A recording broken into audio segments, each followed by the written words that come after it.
Percy and the Signal. Percy is a little green tank engine who works in the yard at the big station.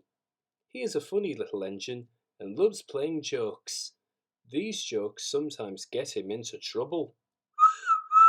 He whistled one morning. "Hurry up, Gordon, the train's ready." Gordon thought he was late and came puffing out.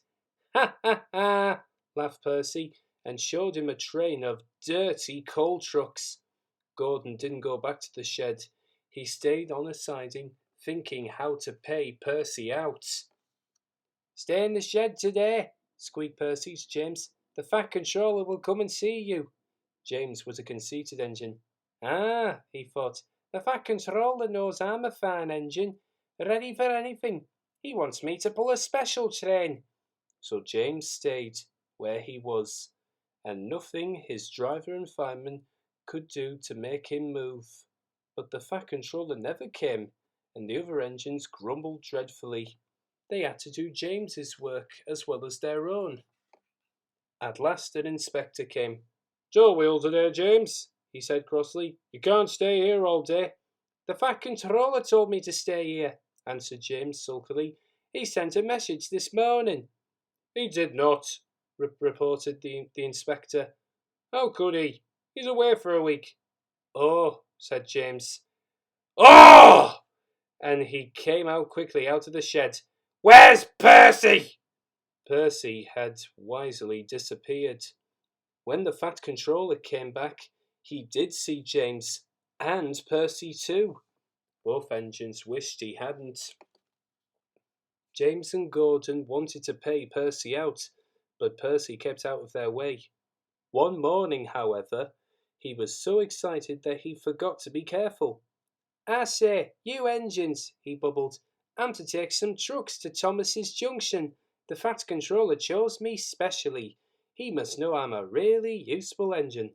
"More likely once you're out the way," grunted James. But Gordon gave James a wink, like this. "Ah, yes," said James. "Just so. You were saying, Gordon?" "James and I were just speaking about signals at the junction. We can't be too careful about signals, but then I needn't say to a really useful engine like you, Percy." Percy felt flattered. "Of course not," he said. "We had spoken about backing signals," put in James. "They need extra special care, you know. Would you like me to explain?" "No, thank you, James," said Percy airily. "I know all about signals." And he bustled off importantly. James and Gordon stonily exchanged winks. Percy was a little worried as he set out. I wonder what backing signals are," he thought. "Never mind, I'll manage. I know all about signals." He puffed crossly to his trucks and felt better. He saw a signal just outside the station. "Bother," he said. "It's at danger." "Oh, oh, oh!" screamed the trucks as they bumped into each other. Presently the signal moved to show line clear. Its arm moved up instead of down. Percy had never seen that sort of signal before. He was surprised. Down means go, he thought, and up means stop. So upper still must mean go back. I know, it's one of those backing signals. How clever of me to find that out. "Come on, Percy," said his driver. "Off we go." But Percy wouldn't go forward, and his driver had to let him back in order to start at all.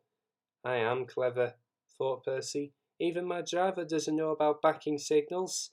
And he started so suddenly that the truck screamed again. "Whoa, Percy!" called his driver. "Stop! You're going the wrong way." "But it's a backing signal," Percy protested, and told him about Gordon and James. The driver laughed and explained about signals that point up. "Oh dear," said Percy. "Let's start quickly before they come and see us." But he was too late. Gordon swept by with the express and saw everything. The big engines talked about signals that night. They thought the subject was very funny. They laughed a lot. Percy thought they were being very silly indeed.